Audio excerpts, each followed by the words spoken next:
I used to live in New York City, and I lived in Lower Manhattan. So on the way to work, New York City, Lower Manhattan, 1980s. Good morning. You will be loved on this glorious day. You will be hated, both kissed and despised. Good morning. Sun-bright steps rising to brownstone buildings. Chic, yuppie businesswoman. Eager young black man toting his book bag.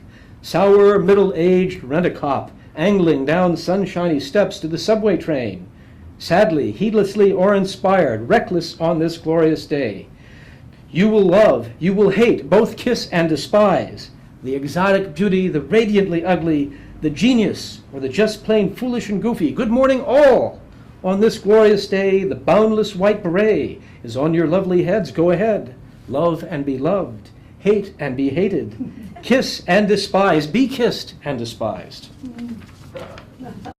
Emily Bronte knew evil. Emily Bronte, of all women, seems to have been the object of a privileged curse. Her short life was only moderately unhappy. Yet, keeping her moral purity intact, she had a profound experience of the abyss of evil. Though few people could have been more severe, more courageous, or more proper, she fathomed the very depths of evil. This was the task of literature, imagination, and dream. Her life, over by the time she was 30, was completely sheltered. She rarely left the Yorkshire vicarage set in a rugged wasteland where her father, an Irish pastor, gave her an austere education, but little else. Her mother died early, and her two sisters were extremely strict. A dissipated brother ruined himself, somewhat romantically. We know that in the austerity of the vicarage, the three Bronte sisters lived in a frenzy of literary activity. They were bound together by a day-to-day intimacy, though Emily nevertheless continued to preserve that moral solitude in which the phantoms of her imagination developed. Reserved as she was, she appears to have been good, active, and devoted. Indeed, gentleness itself. She lived in a sort of silence which it seemed only literature could disrupt. The morning she died, after a brief lung disease, she got up at the usual time, joined her family without uttering a word, and expired before midday, without even going back to bed. She had not wanted to see a doctor. She left behind her a short collection of poems and one of the greatest books ever written. Wuthering Heights is surely the most beautiful and the most profoundly violent love story. For though Emily Bronte, despite her beauty, appears to have no experience of love, she had an anguished knowledge of passion. She had the sort of knowledge which links love not only with clarity, but also with violence and death.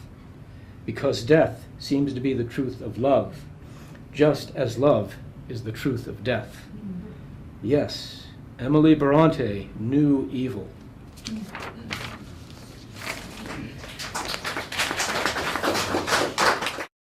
This is for my longtime companion, Pema Tso. That's her Dharma name.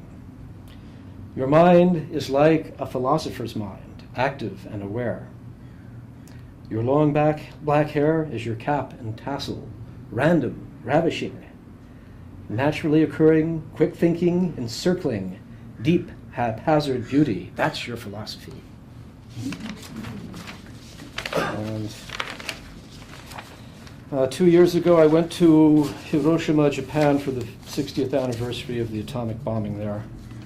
And I saw this in the Peace Museum, Geta, which is a wooden sandal.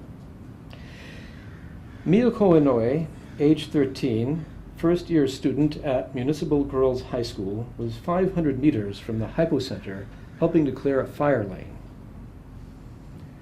Her mother searched for her day after day, but could never find her corpse. 3 months later, this sandal was found. It was positively identified as Miyako's because the straps were made from her mother's kimono.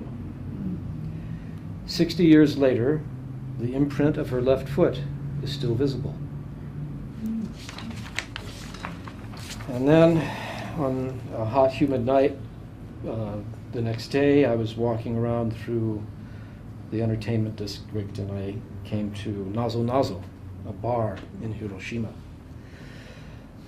A grill bar, it was. A grill bar with red neon called Riddle. The young woman took a seat on the bar stool next to me. Nihongo wa daijoubu? She asked me. Daijoubu yo. A blast of cool air chilled the sweat on my face and carried her scent. She smelled good. But I noticed the mama-san behind the bar. Why did she name the bar Riddle? The mama-san explains. It sounds exotic, and it seems to pose a question about life. She was 8 when the bomb killed her mother and sister. She still carries scars from the glass that slashed her body. And last, let me see. This is the last one. Maybe it's the funniest one.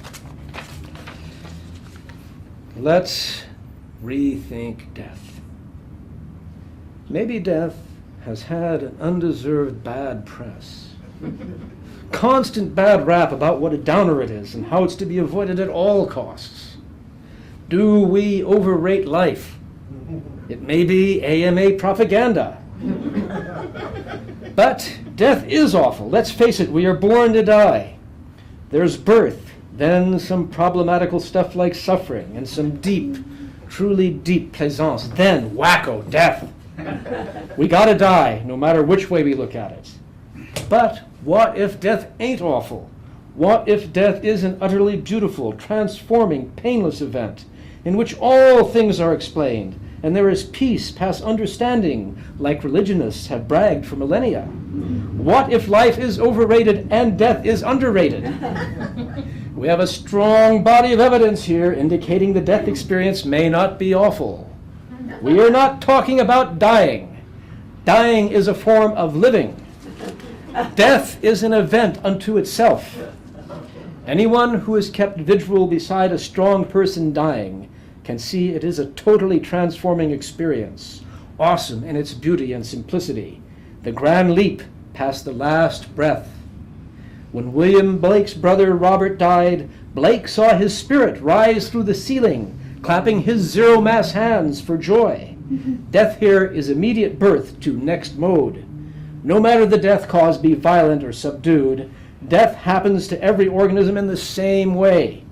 Whether getting blown to pieces by a tomahawk missile or dying in bosom of your family with benefit of clergy, it is the same event. The shift from embodied cognitive mode to the bodiless cognitive mode is always a bliss rapture event. That death should be full of virtue, beauty, and understanding seems altogether natural. Were this not so, death would not have survived evolutionarily among animals, as no animal would long consent to die were not death equal to or better than life. In short, death has ever been and ever will be good news, however it is delivered. Death is good news, the best. So when we drop the neutron bomb on Damascus or Tehran, think of it as 100,000 or 200,000 people getting the best news they ever got in their whole lives. Let's get it over with. Bombs away. Thank you.